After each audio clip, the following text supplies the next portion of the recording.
This happened to my best friend's brother-in-law, so it was 2:59 a.m., and I couldn't sleep. My mind was racing. You know, when you have those thoughts like, what if this person died because of me? What if this thing happened because of me? Well, I was having one of those nights. And then I remembered a website that I used to go to a lot in middle school.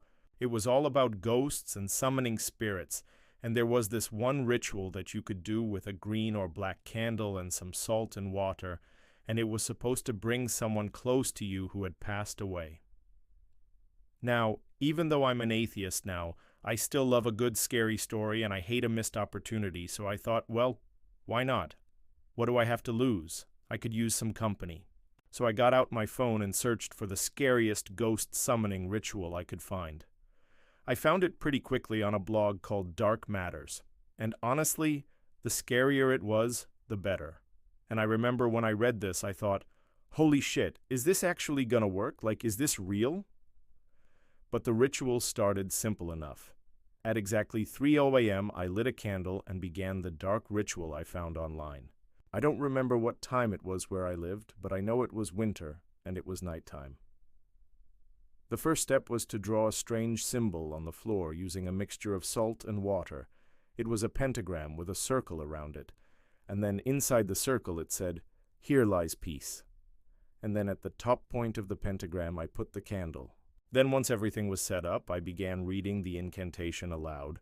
It started out easy enough. It was just a bunch of gibberish, really, like Alamoth, Sarnoth, Belial, Zepar, Paimon. I don't know if I pronounced any of those names correctly, but I tried my best. I don't remember how long the ritual was, but the instructions said to keep repeating the incantation until the candle burned down. It was kind of hypnotic and almost meditative, and then after about 45 minutes, maybe an hour, the room started getting colder. I didn't think much of it at first, but then I noticed that the air was starting to get pretty thick and heavy. And then I felt something brush against my arm. I turned around, and I swear I saw a shadow pass behind me. But when I turned back around, there was nothing there. But then, right after that, things started happening fast. First, the candle started flickering really violently, and then the flame started growing bigger and bigger until it was almost twice as tall as the candle itself. And then, that's when I saw him. At first it was just a silhouette in the corner of my eye, but then he stepped into the light, and I saw his face. He was a man in his early 20s with short brown hair and a thin beard. He was wearing a shirt and pants, but no shoes, and as he walked closer, I saw that he was missing an arm, and it wasn't like a recently amputated clean cut. It was more like it had been torn off, and then he held out his hand to me and started walking towards me. Now, up until this point, I was frozen in place, obviously. But then I finally found my voice and screamed, "Who are you? How did you get in here?" But instead of answering, he just kept walking towards me, and his face was getting more and more distorted and angry as he approached me. That's when I snapped.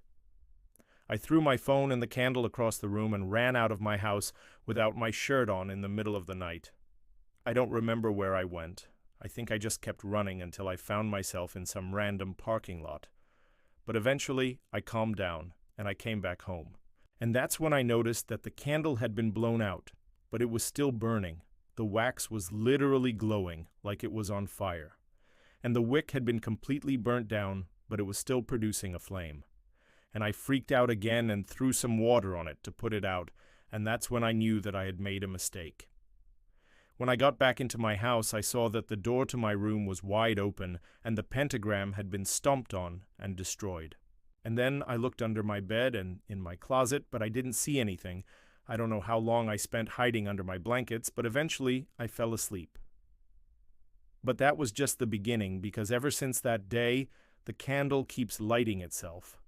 Every morning when I wake up, the candle has been burnt down another half an inch or so, and I feel like I'm being watched all the time.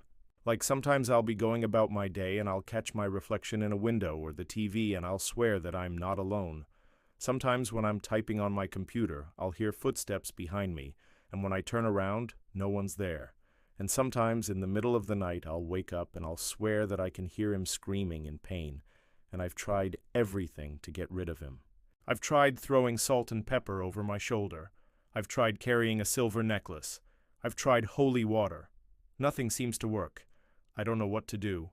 I'm afraid that he's here to take revenge on me for whatever he suffered in life, or whatever he suffered at the hands of whoever killed him. But here's the thing, I didn't kill him. I never met him before in my life. I don't even know who he is, but I'm pretty sure that's not why he's haunting me. Because yesterday, I was doing research, trying to figure out who this guy was and why he was haunting me. And I found a newspaper article from 1869. It was an account of a young farmhand named Thomas who disappeared without a trace. The locals believed that he had been taken by gypsies, but his body was never found, and neither were the gypsies. And then I noticed something else. His disappearance had been reported on January, which would have been exactly 150 years ago from when I performed the ritual. And then I realized that maybe he's not here because of me, or because I killed him, or because of any of the reasons that I mentioned before. Maybe he's just here because he wants to come home. You see, the way I see it, he was either killed and buried on that farm, or he wandered off and froze to death in the forest. Either way, he never got a proper burial, and maybe that's why he appeared to me. Maybe he wanted to be remembered, maybe he wanted someone to know that he died, but the question is, why did he choose me? Why did he decide to reveal himself to me?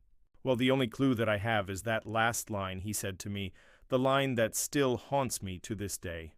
He told me, "It's too late for you," which makes me wonder, am I really just dealing with the ghost of some lonely farmer who died 150 years ago? Or is this something more sinister? Is there something in my past that I don't remember that this ghost knows about? Could this ghost even be evil? And if so, does that mean that he possesses me? The more I try to understand what's happening to me, the more questions I have, but no answers. All I know is that I'm terrified and I need help.